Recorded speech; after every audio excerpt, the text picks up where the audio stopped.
Circuit for Formula E. Formula E's first visit to Indonesia, and this is where it sits in the grand scheme of the season. It's the start of the second half of the year. 2 races in Diriyah done, Mexico done, Italy done, Monaco done, Germany done.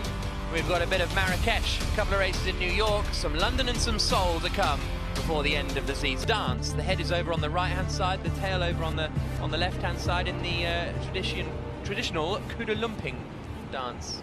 There you go, there's your fact of the day. Wow. So, sunrise has just happened. Beautiful morning here in Jakarta. Very warm, very humid, which will be a topic of conversation over the course of the day. But Stoffel Vandoorne arrives as the championship leader. Yeah, cars are going to have to deal with some of those.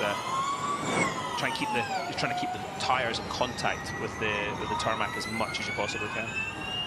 So De Vries, after doing the initial running right behind Vandoorne, now backs himself off a little bit. Bit of wheel spin on the exit as he comes over the line and down towards the first corner where Vandoorne is at the moment. Turning into the right-hander, that's at 1, and now he gets right up to the wall before swinging it into 2 and 3. Robin Freins had a big moment there in shakedown yesterday. Then a left-hander of 4, and this takes you around the curve, around the Ancol Beach City Mall, and into turn 7. Car looking very lively. Yeah, it's down to a lack of grip. Look how dusty the circuit is. But the other thing to note, the car hasn't been straight yet at all during the lap. There's been turn 1, 2, and 3 are taken as one corner. It's just the whole circuit is a constant curve. One of the straight points is breaking into turn 13, so you're going to see big fights for real estate into 13 later on this afternoon. Then you come out into turn 16, where attack mode activation is located here at the bottom. Banked corner. Yeah. Vandoorne now into the final corner of 18, out across the line, and the timing line is here underneath the lights there, where Vandoorne goes through now. Oh, I think that De Vries just went in a bit deep. Has returned to the pit lane in the Rocket Venturi. Mortara still in the pit lane at the moment. Da Costa coming up towards 13. 11 and 12 look fun. Oh yeah, that whole section looks really good fun. Da Costa's car doesn't look fun though. It looks like it's sliding around a lot at the moment. Maybe he's got it set up for more of a grippy track. You can see as he gets to the brakes, the bag steps out. Just listen to him actually rather than listen to me here.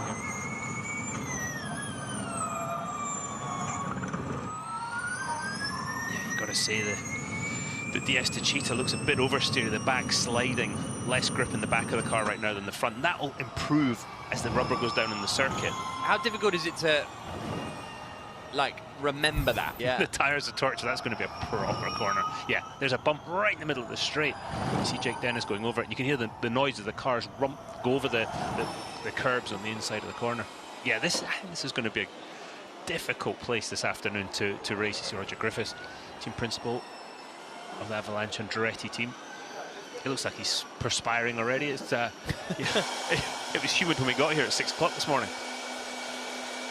Robin Freins and the Envision. Looks like the engine cover was about to come off, I think, so maybe a bit of setup work going on in the back of the car. As we look now at Max Günther in the Nissan. Only 1 points finished for Günther so far this season, which was a 9th place in Mexico City. His teammate Sebastian Buemi has picked up 3 points finishes, but 2 14ths in Berlin were all that Buemi had to show. Gonna have a hairpin, especially one with a wide entry like that. That's going to be interesting to see how people choose to take that corner this afternoon. Whether they try and defend on the way in, or or take the normal line. But God, that's such a wide exit out of turn 1. See the Grassy through. Or sorry, Edo Mortara through 4, 5, through the kink in 6, and over the bumps now into 7. Oh. And again, you're hitting those bumps, but the car's not straight, so yeah, that'll make their life interesting. Into 9 and 10. And then just to make things more difficult, the sun's coming up. Yeah. And the sun will be in the driver's eyes through a couple of corners. Mortara now down in Berlin, and then finished 1st and 2nd. In a great run of form at the moment, Eduardo Mortara. As he comes into the final corner, maybe held up a little by Antonio Giovinazzi, but he did get out of the way in the end. comes out across the line. Those two DNFs, second race in Rome and then Monaco, that really sort of blunted his championship aspirations at the moment. But the fact he's still P2, I think that shows how strong the rest of the season's been. Yeah. And as a customer with Mercedes EQ powertrain, they've done such a good job this year. Yeah, really tremendous. Here's a look at Antonio Giovinazzi. Personal best in the first sector as he comes onto the bumps into turn 7. And I just wonder with Giovinazzi what we'll see this weekend, because it is a new track for everybody, which hasn't been the case at any point so far this season for Giovinazzi and for Ticktum. They've been sort of playing catch-up the whole time. There was a caterpillar on the track. Ah. I was just watching that. Yeah, Giovinazzi's, I think he's struggled to get his head round the way to race a Formula E race, but then even the car. He's used to massive downforce Formula 1 cars on big slick tyres. These cars are designed specifically to slide around a bit, no aerodynamics, and it's almost more difficult to get back into a slower car than it is to go into a quicker car. 14.5 minutes to go, so we are over halfway through the session now. Cassidy slots into 10th place. Giovinazzi goes to the inside of Oliver Rowland. Here's a look at Giovinazzi at turn 13, getting quite wide. That'll be the limit. Yeah. You can see when all the dust's coming up, that's not conducive to grip.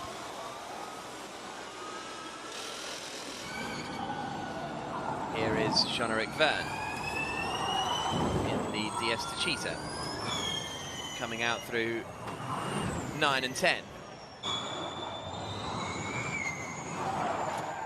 Through the quick 11 and 12. And into 13, and he's 3 tenths up at the moment on Mitch Evans' time, which is quickest currently, but Verne is in attack mode here. So this is going to be our first 250 kilowatt lap, first full power lap of the session, I would suggest, as he comes into the final corner now. Through the right-hander, out across the line. And does Verne get ahead of Evans? He does by half a second. So that's the first full power lap, a 1 minute 8.703 for Jean-Eric Verne. 13 minutes to go. Yeah, looked fairly under control, which I did not expect. Yeah.